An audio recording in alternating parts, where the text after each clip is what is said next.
నమస్తే, this is Shaurya. Welcome to our channel. Court మీ సమస్యలు మా పరిష్కారం కార్యక్రమానికి స్వాగతం. ఈరోజు మనతో పాటు సీనియర్ న్యాయవాది సుష్మా నెల్లుట్ల ఉన్నారు.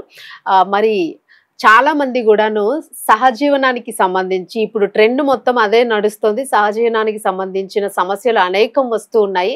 అసలు ఈ సహజీవనం అంటే ఏంటి, ఏ వయసు వారు ఎవరితో సహజీవనం చేయొచ్చు, దీనికి సంబంధించి చట్టంలోన ఎలాంటి రూల్స్ ఉన్నాయి, ఎలాంటి సెక్షన్స్ ఉన్నాయి, ఈ వివరాలన్నీ కూడా వారిని అడిగి తెలుసుకుందాం. నమస్తే మేడం. నమస్తే.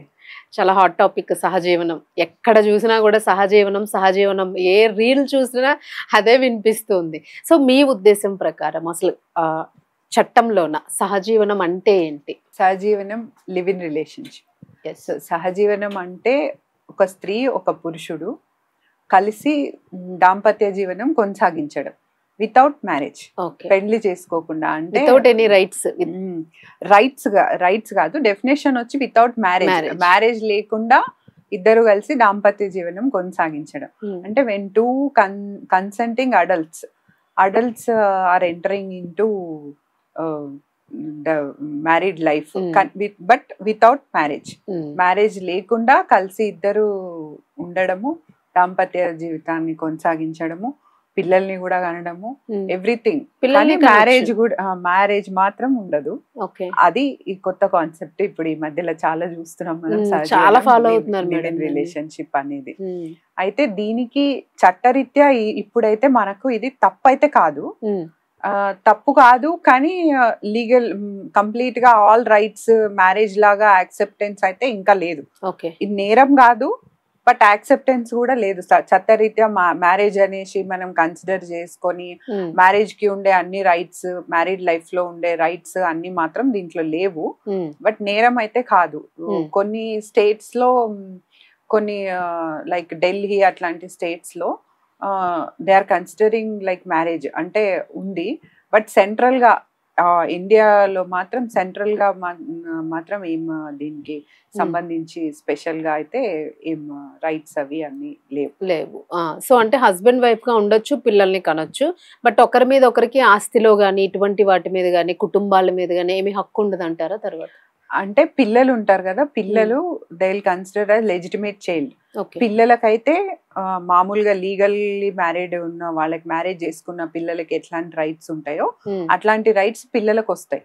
పిల్లలకి ప్రొటెక్షన్ ఉంటది, పిల్లలకి తండ్రి ఆస్తి నుండి వస్తుంది.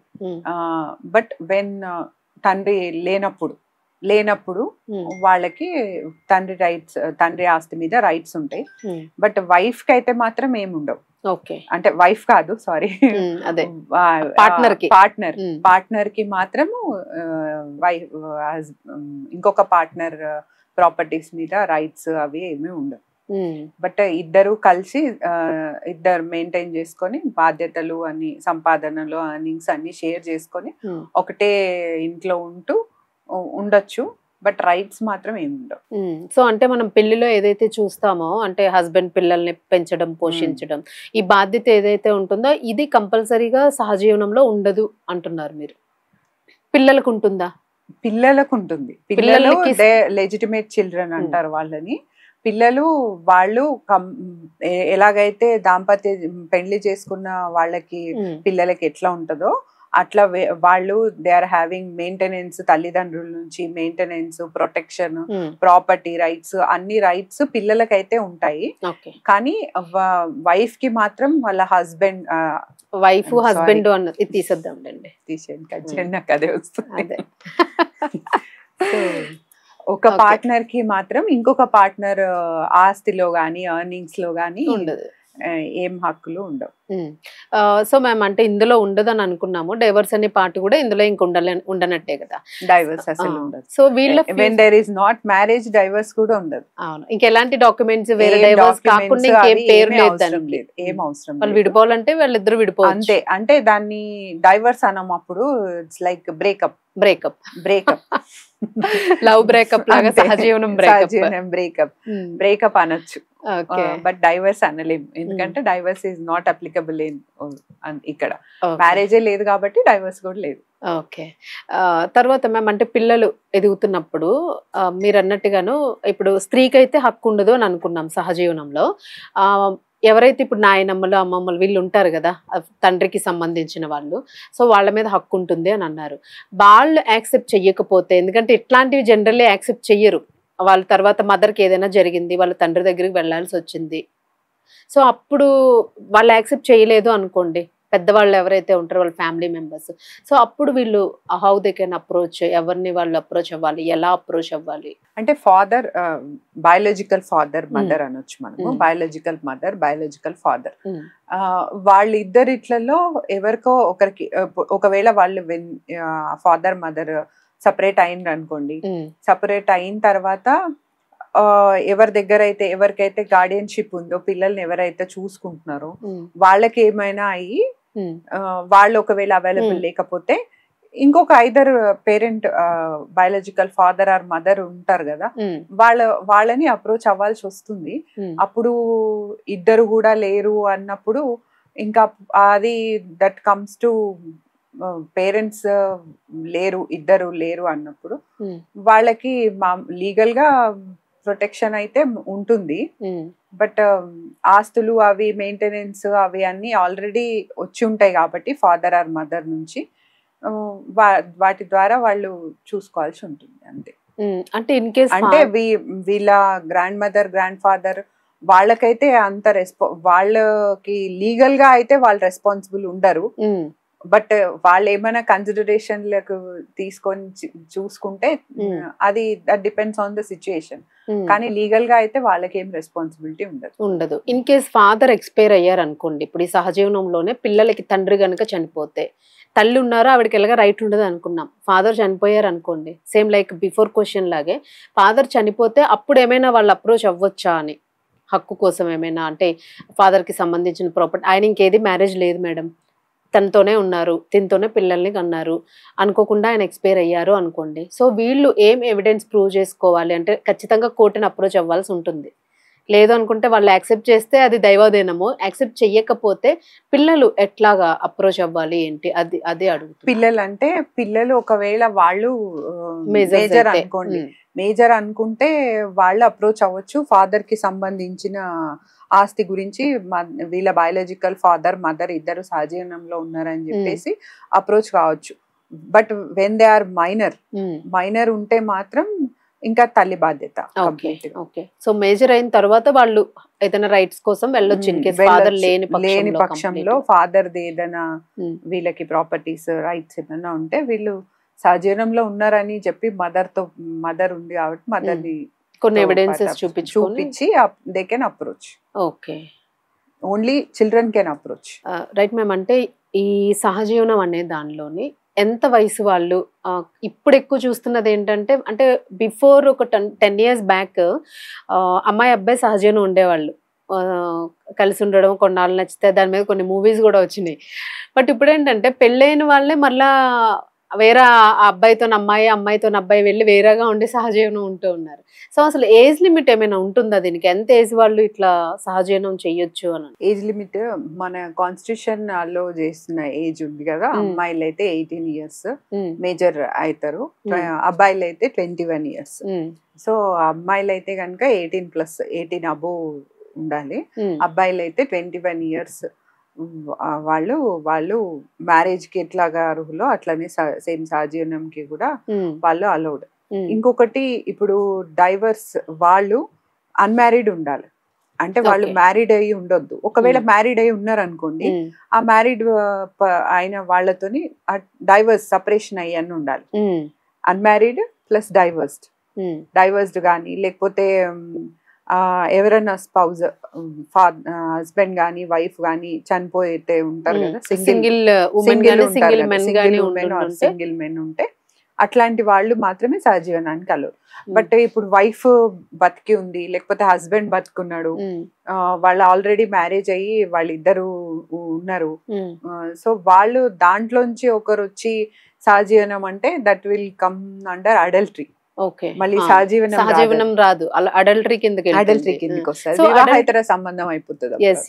సో ఇది కూడా మరి కోర్టులో ఉన్న దీనికి కూడా యాక్సెప్టెన్సీ వచ్చినట్టుంది కదా మ్యామ్, హైకోర్టు నుంచి, సహజీవనం సుప్రీం నుంచి. అదే సుప్రీం కోర్టు అదే చెప్తున్నా, ఇందాక మనం అనుకున్నట్టు అది నేరం అయితే కాదు, it is accepted but not fully accepted. Like marriage లాగా మన మన సాంప్రదాయం, మన సంస్కృతి వాటి వల్ల అనుకోండి, మన మతం, మన మన కల్చర్ ని అనుసరించి అనుకోండి, వితౌట్ మ్యారేజ్ అనేది మనకు ఒక ఇంపార్టెంట్ పార్ట్ కాబట్టి వితౌట్ మ్యారేజ్ కలిసి ఉండడం అనేది ఇంకా అంత మనము యాక్సెప్టెన్స్ అయితే లేదు, లాస్ అయితే లేవు, దీనికి లాస్ లేవు. బట్ ఇట్ ఈస్ నాట్, అది నేరం అయితే కాదు చట్టరీత్యా, తప్పైతే కాదు. బట్ అది కొంచెం ఇట్లా కొన్ని పాయింట్స్ అంటే కొన్ని నియమాలను బట్టి ఇట్లా మామూలుగా వైఫ్ సింగిల్ వాళ్ళు వెళ్ళొచ్చు, అడల్ట్ వాళ్ళు వెళ్ళొచ్చు, తర్వాత పిల్లలు లెజిటిమేట్ చైల్డ్, ఇట్లాంటి కొన్ని నియమాలతోని అది కొంతవరకు యాక్సెప్టెడ్, నాట్ ఫుల్లీ.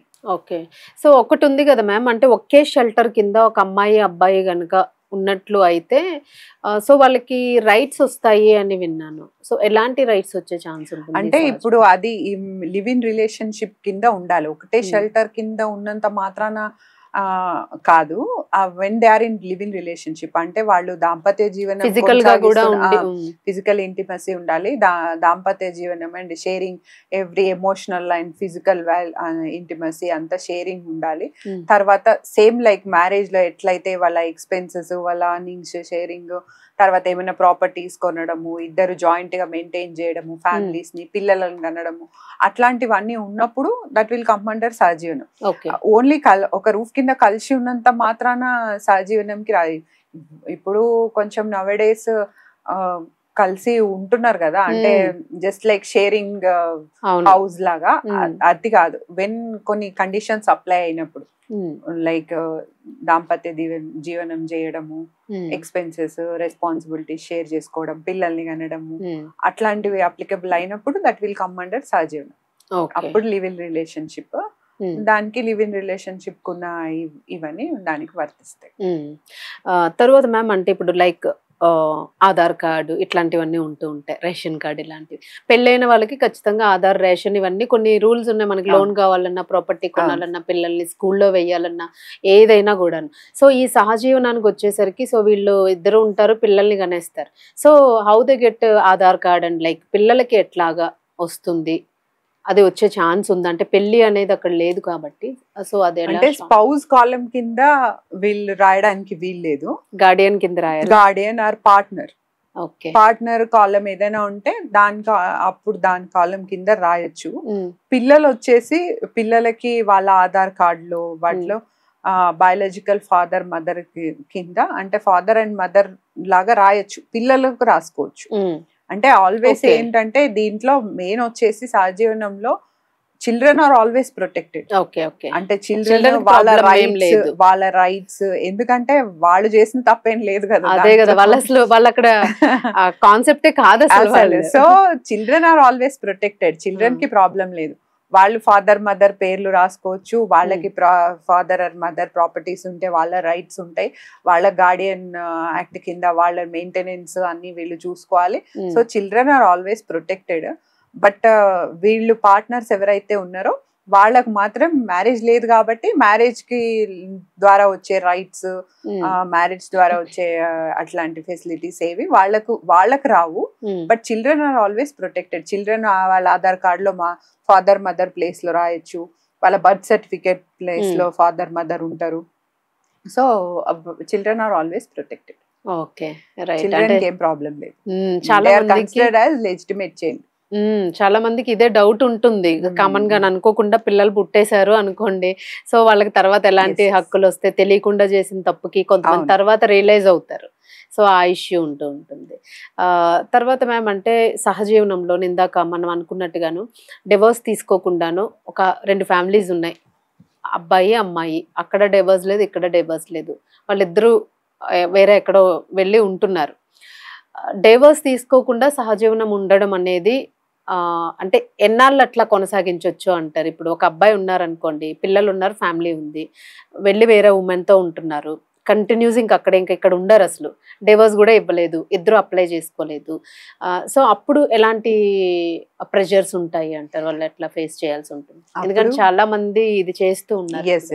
అదే చెప్పాను కదా ఇందాక, అది సహజీవనం చేస్తే కనుక అది అడల్టరీ గ్రౌండ్ కింద.